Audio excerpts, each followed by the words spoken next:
So, hello friends, this is Yrvind, and now with something. So here's the new tiller, goes like this, that way, and here is the idea for sheeting of the sail, for the anchor. So I have a few things more. Then I have to do something for the oar.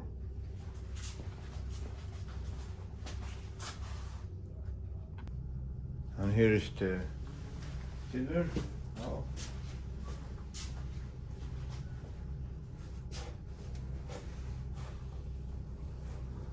Looks very good.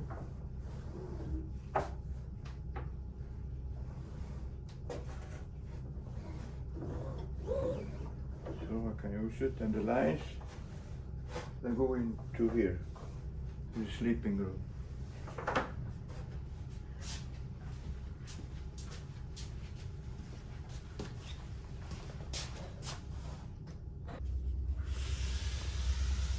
And here's the rudder.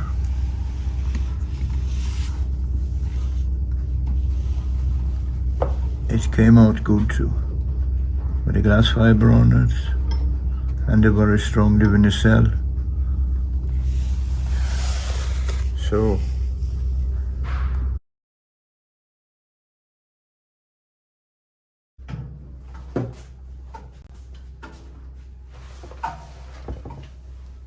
hello friends, this is Yrvind, and the anecdotes continues.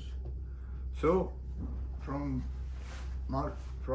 the Falkland Islands I came to Mar del Plata, and Kathy left there to go back to the Falkland Islands, and she was there during the war. Now the corrosion was worrying about that, and it was not good. So I thought I have to go back to Sweden as quickly as possible. So I loaded the boat up and started heading north. But outside Brazil, the trim rudder corroded away, and it was kind of difficult to steer without that. So I went into the port there in Brazil and lifted her up and looking over, and the corrosion was worse than I thought. So what to do? Well, I phoned the aluminum company, Sapa in Vetlanda, telling them the situation was bad, telling them that the boat was not seaworthy, and I would risk my life if I continued with it.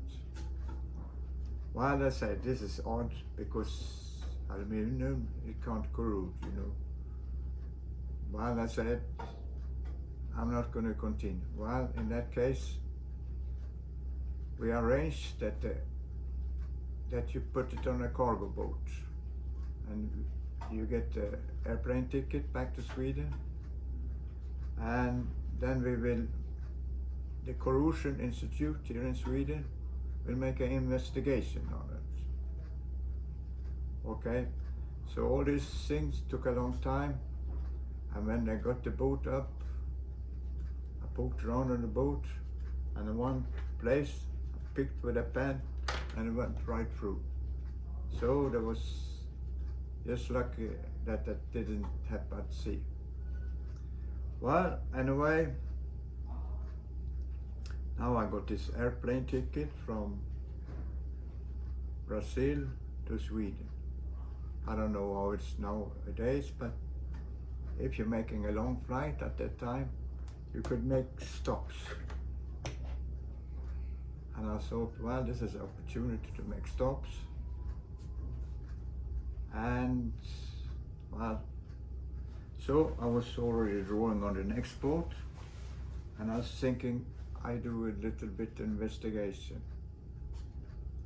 So first stop was in Boston, and I went down to Newport, speak to Cruising World, and then a friend of mine, Walter Green, he knew one man in charge of the Mystic Seaport. So he spoke to that man and said, well, this is interesting man, and so Walter drew me to Mystic, and the man had lived just next by, and they said I could stay with him, and he gave me access to all the boat and all these things, you know. So I was looking around there for a long time. And also this aluminum boat, I was focused on Cape Horn because the previous boats didn't succeed. So I thought, now I have to succeed in this boat. So I made a bigger draft on her, but that was a problem in the Falkland Islands, because sometimes during the time I stayed there during these 4 months, the wind came up to 100 knots on 3 occasions, like hurricane winds. And a few times I was not in a good place. But if I had shallower draft, I could go in and be very protected in a little creek or something like that. Nothing would bother me. And Cruising World, there was the Lynn and Larry Porter they wrote in Cruising World in that time, and there was also John Letcher. And John Letcher was a very smart man. He'd been to the Caltech Institute of Technology in California, and he had made his doctor in aviation. But he was also a small boat sailor. So he built a boat and sailed out to Hawaii.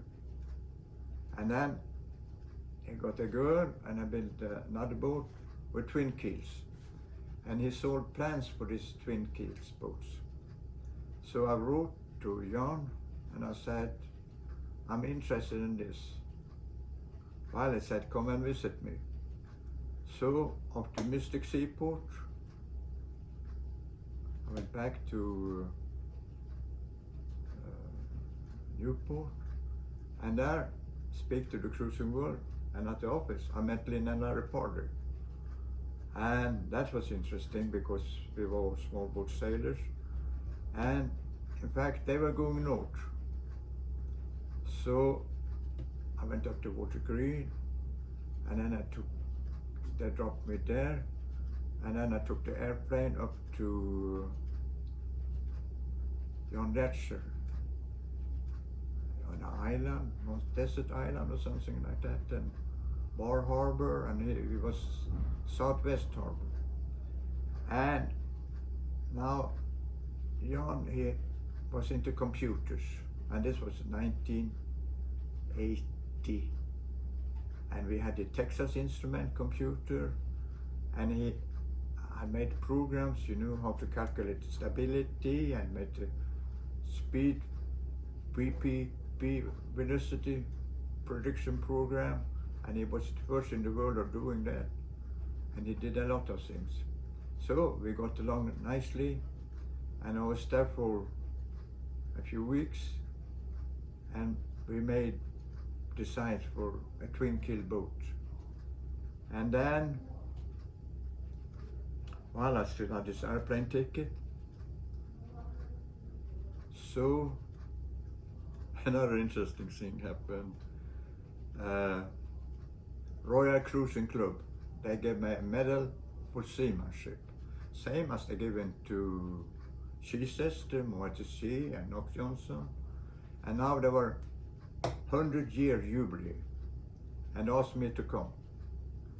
So now I stopped at London and went down to Isle of Wight, where this was, and then I got this very nice medal of seamanship. And then I took another airplane to Paris to meet Elizabeth.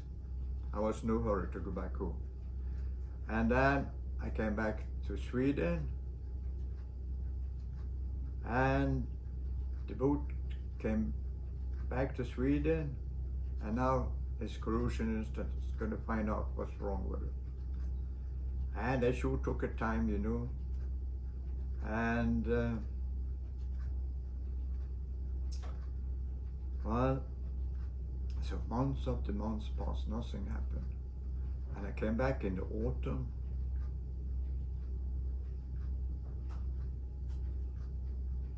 and in the springtime I got a letter from them.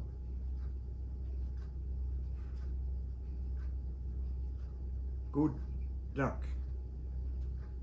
We have found a buyer for the boat. A Finnish single-handed sailor wants to buy it. I thought, this is odd, you know. But so I phoned them.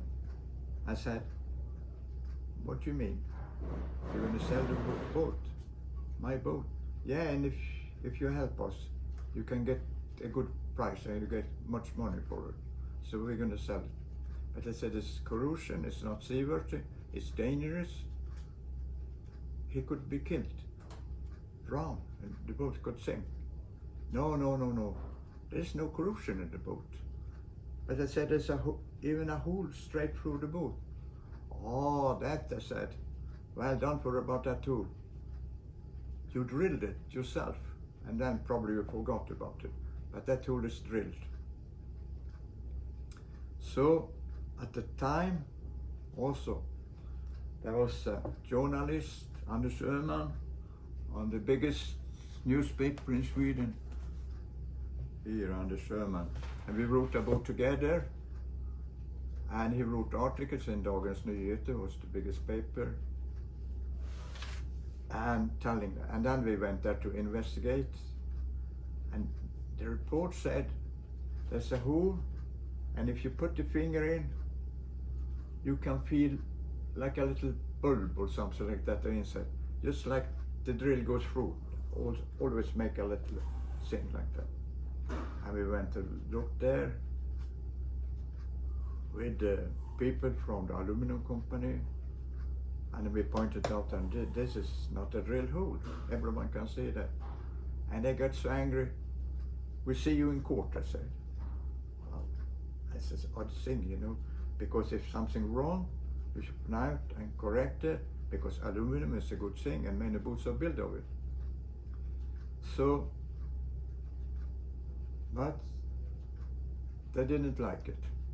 Instead, they stole the boat and destroyed it, because now there was definitely evidence that there was Corrosion in the boat. I didn't want that, and one journalist was writing about it. So, boat was gone. Well, I went to the police. I told the police, they stole my boat and destroyed it.